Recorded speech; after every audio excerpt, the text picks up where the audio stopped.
No debate do dia com Maria Lídia Flandoli, a polêmica sobre o ensino domiciliar. Para falar sobre vantagens ou desvantagens do ensino domiciliar, convidamos o deputado estadual eleito pelo PSOL, Carlos Gianazzi, professor universitário e político, com destaque na defesa da escola pública de qualidade e valorização dos profissionais da educação. E também é nosso convidado, o advogado Edson Prado de Andrade, diretor da Associação Brasileira de Defesa e Promoção da Educação Familiar. Eu agradeço muito a presença de vocês, uma ótima oportunidade para falarmos de um tema que ainda é desconhecido da população em geral. Então eu acho que é bacana a gente começar explicando o que vem a ser essa proposta, essa alternativa de educação à escola convencional, que é a chamada educação domiciliar. Começando com o Dr. Edson, o que é a educação domiciliar? Boa noite, Maria Lídia, a todos os telespectadores, cumprimento o deputado. Educação domiciliar, dita de um modo bem sintético, são os pais que, insatisfeitos com a condição escolar, tiram os seus filhos da escola e descobrem que educá-los domiciliarmente, por seus próprios instrumentos, seus próprios meios, inclusive valorizando a criança e a sua capacidade de autoaprendizagem e considerando todo um contexto tecnológico de pós-industrialização, esses pais, então, eles preferem educar os seus filhos fora da formalidade da escola tradicional. Sim, sim. Agora, deputado Gianazzi, que atua tão diretamente nas questões da educação e batalha pela educação de qualidade, e é professor. Então, eu queria assim, no seu entender, quando faz assim uma análise sobre a educação convencional e legal que existe no país, que explicação que encontra para que surja um movimento como esse, que oferece a alternativa a essa educação que considera falida, e no lugar entrar a educação domiciliar? Por que isso está acontecendo? Boa noite, Maria Lídia, boa noite, Edson, boa noite, telespectador da TV Gazeta. Maria Lídia, eu acho que essa proposta, ela é muito estranha e ela é inadequada, porque a escola é um espaço importante. A gente não pode entender a educação apenas como a transmissão de conteúdos, né? Não é onde o aluno vai aprender a ler e escrever. O aluno, na escola, ele aprende a conviver, ele entra em contato com a diversidade, com a diferença, né? Ele não pode ficar só no seio familiar. A família é importante no primeiro momento, na primeira infância, mas depois ele tem que se socializar e a escola cumpre um papel fundamental. A escola é vida, a escola é conflito, na escola é onde tudo acontece, ele cresce, ele entra em contato com o diferente. Então, eu acho que é um retrocesso para a educação, para a formação dessa criança, desse adolescente, o isolamento na família. Eu quero depois retomar esse seu ponto e, inclusive, ouvir a opinião do Dr. Edson em relação a isso, que é tão importante, que é a questão da socialização, etc. Mas a pergunta que eu fiz é, para que surja uma alternativa como essa, nós é que vamos fazer a educação dos nossos filhos, os pais. Alguns pais, não estou falando que são todos os pais. Essa ideia, ela ganha corpo e ela vem aumentando. Por quê? Que reflexão que vocês fazem? O que acontece para que haja uma insatisfação e que haja uma proposta como essa? Porque as famílias... Que é muito peculiar. Eu acho que existe uma crise da educação brasileira que não é de hoje. A educação está em crise, a escola está em crise, mas não justifica uma proposta como essa. Nós temos que lutar para melhorar a educação, a escola pública e mesmo a escola particular, né? Então, eu acho que essa proposta, ela representa um retrocesso na luta que nós tivemos no Brasil para garantir o acesso, a permanência, a qualidade de ensino para todas as crianças e adolescentes do Brasil, na rede pública, ou seja, na rede privada. Ia falando, sim. Os pais não estão preocupados com a luta, seja a luta política ou a luta acadêmica ou mesmo com a história escolar. Os pais estão preocupados com os seus filhos. Que preferem a educação domiciliar. Que descobrem como uma opção. Na verdade, as escolas, a verdade é a seguinte, as escolas, de maneira geral, se tornaram lugares de risco. Tem sido produzidos sistematicamente mapas da violência escolar, que demonstram que a escola ela é não só reflexo da violência social, mas ela também é produtora de violência. Quando nós pensamos disso, nós estamos falando não só da violência física, no limite, certas situações dramáticas, como nós temos visto, mas estamos pensando em violências simbólicas. Muitos pais que estão na rede pública, que são de classes D e E, eles se sentem ofendidos, aviltados por certas coisas que não são ensinadas na escola, ou seja, uma criança que termina o primeiro ciclo, ou que termina até o ensino fundamental, ou o filho que estuda ao longo dos 17 anos e vai prestar o Enem e tira 0 na redação, ou algo aproximado. Então, veja, evidentemente, não se trata de um discurso de crise da escola, que se então usa-se esse discurso para mais e mais e mais e mais investimento financeiro, esforço, retórica. Não é isto. Os pais se preocupam com seus filhos no chão da escola, certo. Na escola real. Mas a violência simbólica, ela também é reproduzida na família. Você tem famílias também machistas, homofóbicas, preconceituosas, que reproduzem para a criança. Então, lá tem mais violência simbólica, muitas vezes, o conceito de do que na própria escola. Um exemplo é relativo. De racismo, famílias racistas, fascistas, que reproduzem isso para os seus filhos. Então é um discurso que pode ser melhor ou melhor produzido. E eu discordo, as escolas não são violentas. Você disse uma coisa que eu concordo, a única coisa que eu concordo com você é quando você diz que a escola é um espelho da sociedade. A sociedade está em crise, a sociedade é violenta. Não, mas não a sociedade é violenta, a escola reproduz. Você tem escolas com projetos pedagógicos neutralizando a violência, trabalhando de uma outra forma, formando o aluno para o pleno exercício da cidadania. Deputado, não, tem várias experiências a realidade bem-sucedidas. Claro que existe, deputado. Essa proposta que vocês... Existem experiências ótimas. Não, e muitas. Mas o Brasil é muito grande. Escolas. O Brasil tem inúmeros problemas no campo das escolas. Deixa eu só fazer uma reflexão. O Brasil começou há mais ou menos 100 anos a criar essas escolas monumento, esses templos do saber, essas escolas com muros altos, com toda uma religiosidade em torno da ideia de que a criança precisa aprender para que o país se desenvolva e para que ela se socialize. Isso era uma realidade lá atrás, dentro de uma certa sociedade. Me permita só citar fazer uma referência àquele que é notoriamente um dos mais sábios de toda a história, mesmo para quem não acredita que ele era Deus. Jesus Cristo disse: você não pode pôr vinho novo em odres velhos, e nem remendo novo em roupa velha, porque aquele vinho novo rompe os odres, e o remendo velho, o remendo novo, estraga a roupa. Veja, isso é o que fizeram com a escola.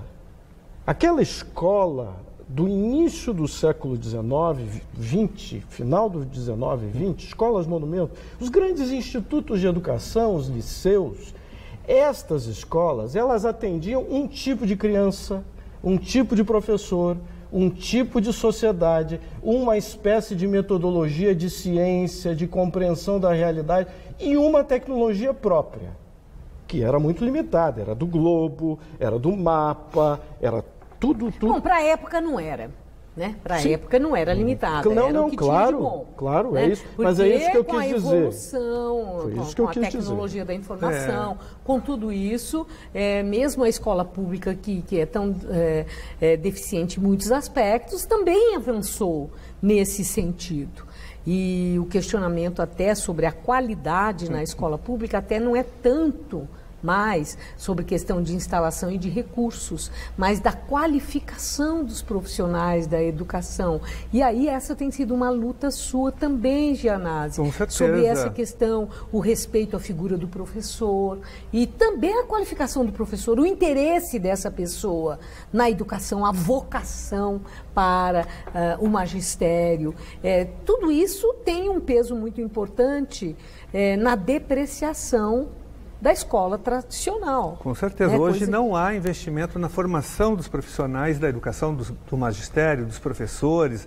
É uma profissão totalmente desvalorizada do ponto de vista governamental, até mesmo do ponto de vista hoje da sociedade. Então, você tem que ter uma formação adequada, você tem que ter investimento. Os professores trabalham em condições precarizadas, com escolas superlotadas, salas superlotadas, tem violência nas escolas, mas com isso com o senhor não salários... está reforçando o argumento dele? É melhor ficar com os meninos lá em casa, está tudo arrumadinho, pouca gente, não tem superlotação. Nós temos que resolver isso. Você falou uma coisa que eu também não concordo, a questão dos recursos. Nós temos que aumentar os recursos do financiamento. O Brasil, nós falamos a mesma coisa. O Brasil só inventa... Há 100 anos. O Brasil só investe 5% do PIB em educação. Teria que investir no mínimo 10%, que é pouco, porque nós temos uma história de exclusão. Nunca houve investimento no Brasil em escola pública. A escola pública sempre foi marginalizada. Mas essa proposta, essa proposta, na verdade, que eles estão da escola defendendo, domiciliar, é uma proposta que aparece agora com força nesse momento conservador, nesse momento de escola sem partido, nesse momento de ideologia de gênero, um ataque à escola pública. Não é isso. E isso ataca frontalmente a Constituição Federal, que diz que o dever da educação é do Estado em primeiro lugar e depois da família. Como é que resposta o senhor tem para isso? De verdade, a lei brasileira, ela contempla a escola tradicional, a escola pública e com regras muito claras. O senhor é advogado. Essa educação domiciliar não tem amparo legal. E como é que ficariam essas crianças que teriam uma formação dentro de casa, com pai e com mãe, num pressuposto que todo pai e toda mãe tem a condição de educar? Que nós sabemos que isso não existe. O país é um país de muita desigualdade, né, de muita gente que não tem a condição de levar o conhecimento, ensinar não apenas a ler, a escrever, mas também a formar aquela personalidade. Então, a pergunta é, como fica essa criança num tipo de educação sem amparo legal, sem observadores ao que está acontecendo com ela naquele núcleo tão pequeno, tão fechado, como é a família, e sem a chance de socialização, de convívio com seus pares, com outras crianças e de entender o mundo, a diversidade que existe no mundo. Okay. Como é que fica? Eu vou entender a sua questão em 3 pontos. Socialização, controle e legalização. E legalização. Do ponto de vista legal, nós precisamos compreender o seguinte, todo mundo esquece isso. O Estatuto da Criança e do Adolescente diz que é um direito fundamental que a criança se desenvolva, tenha o seu pleno desenvolvimento físico, mental, moral, social, espiritual. Os pais e a família e a casa, hoje, nessa escola, estão muito mais aptos para promover essa proteção integral e esse desenvolvimento pleno. Bom, isso não está no Estatuto da Criança e do Adolescente. Está no Estatuto. Não, que são os pais que estão muito mais aptos, não. Essa é a convicção de quem entende assim. Mas isso é o direito da criança. A educação é direito da criança. O direito não é escolarização. Esta confusão que nós fizemos. O direito é educação. Circunscrever toda a ideia de educação à escola é um grave equívoco. E quem deve decidir isso? São as famílias das crianças ou é o Congresso Nacional? Aí a importância da lei. Aí o fundamento da lei. Eu advogo que as famílias que queiram fazer educação domiciliar, que tenham direito fundamental de fazer esta opção, elas vão comunicar ao Estado. Eu estarei fazendo com meu filho, com meus filhos, educação domiciliar.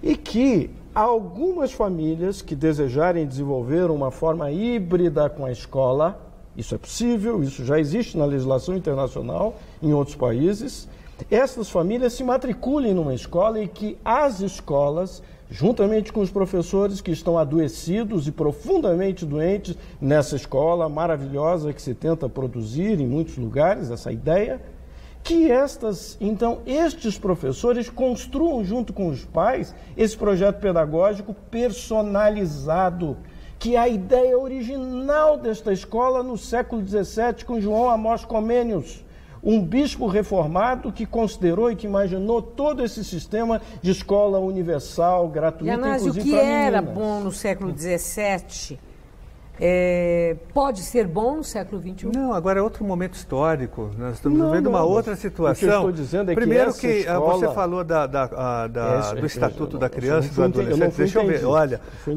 o que vale é a Constituição Federal, que está acima do próprio Estatuto da Criança. Que diz que é direito... Não, que primeiro fala que é o dever do Estado e da família em segundo lugar. Não, é assim, do Estado... Família e sociedade. Nessa ordem está lá, está na Constituição. Estado e família, e não tem ordem. Não tem ordem, não. Estado tem ordem, sim.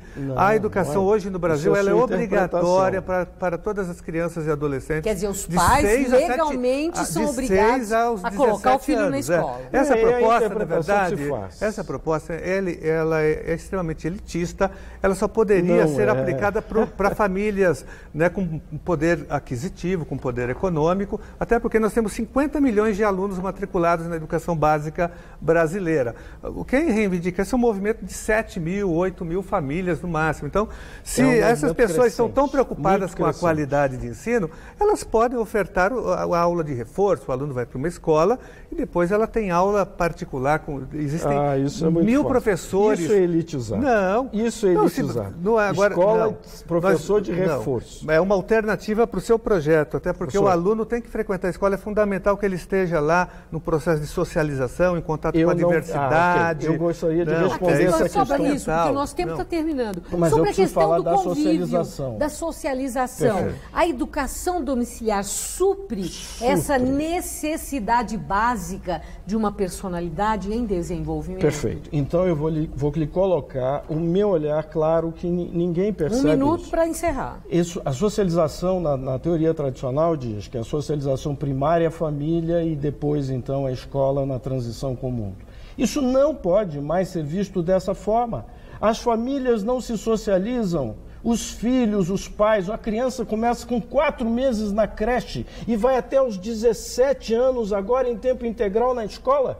Que espécie de socialização? O papai e a mamãe trabalham, os filhos separados em salas de aula, os irmãos não se veem, a semana não tem tempo para brincar, eles passam o dia todo na escola. Isso é socialização? Socialização com os outros alunos, pois com as maravilha. outras crianças. E o papai e a mamãe, que é a socialização primária, fundamental para aquela formação de valores. Mas isso não justifica você tirar o aluno da escola. Mas ela volta e o tempo que tem é um tempo mínimo proporcionalmente considerado a escola e aquilo que a escola... Mas e esses pais que trabalham?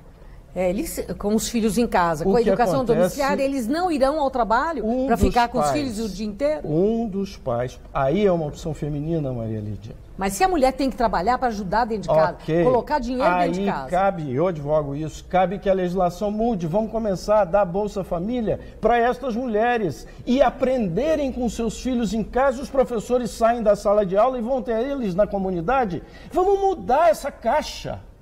Nós não precisamos fazer assim.